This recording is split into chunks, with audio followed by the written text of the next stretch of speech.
for today's vlog guys ay nagkabiglaan. So, papunta ako ngayon ng Baler. Papunta kami ngayon ng Baler. Unexpected lang to guys. So, hindi prepare. Mamaya update ko kayo guys dun sa magandang view kasi medyo hindi pa maganda ang view. Napahinto lang ako dahil naggasolina ako. So, isama ko na rin to sa vlog ko. Magandang opportunity to kasi first time ko ring nakarating sa Baler. So, see you guys!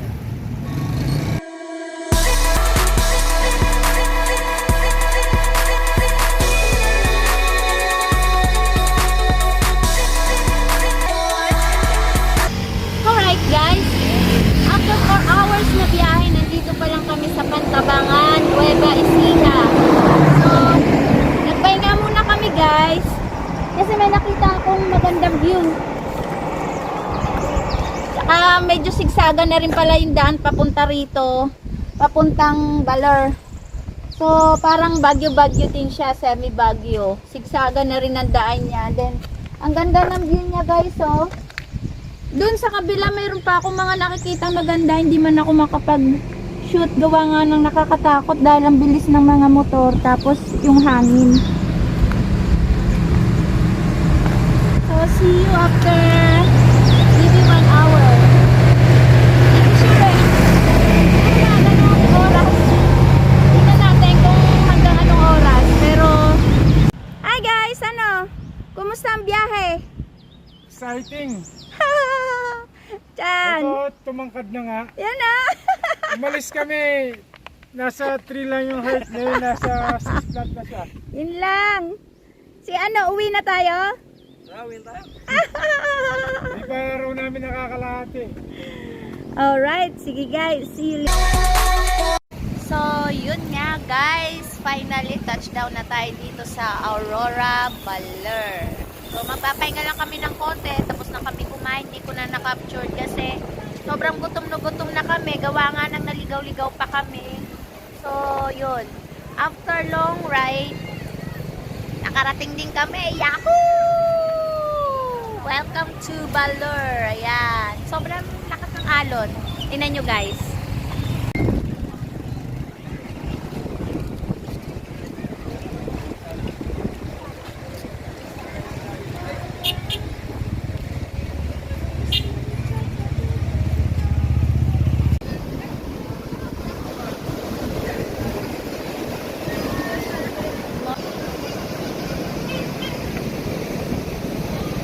Today is 5:30. 5:30 guys, ang dami nang naliligo talaga. Stop lang. Dami na naliligo na 6 o'clock.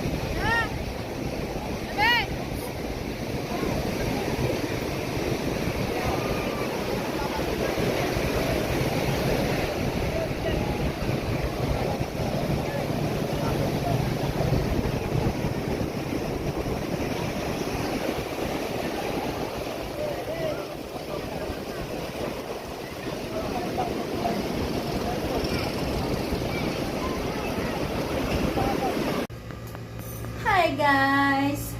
After long drive, nakarating din kami dito sa Baler kung saan kami naka-check-in. So, eto yung aming check-inan. So, ayan. Oh, ayan. Ayan siya. Front siya ng, ng beach mismo. So, finally, makakapagpahinga din. Doon na drami yan. Ay, Diyos ko, sobra. Pagpahinga din.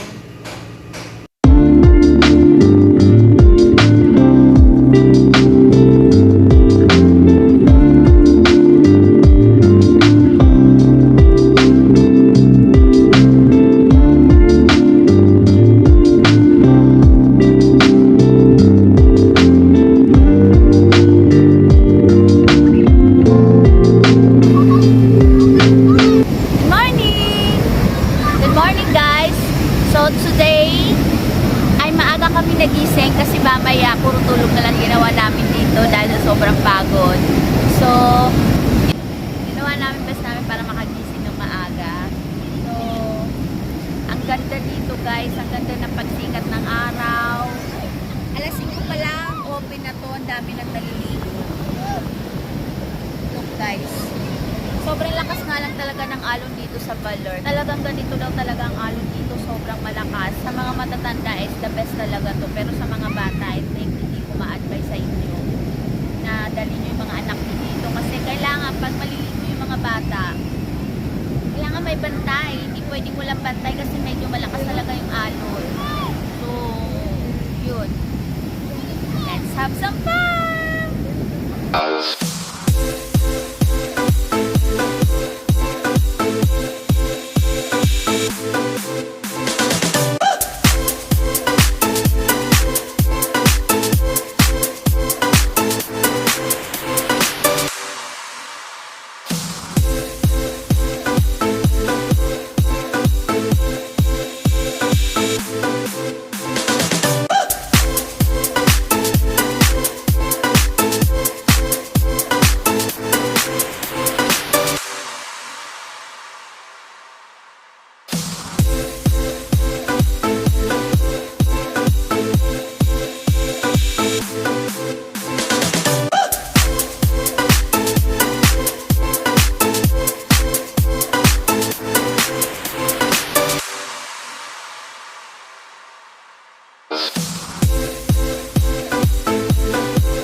may hindi pala maalon na area, may mabato din na area.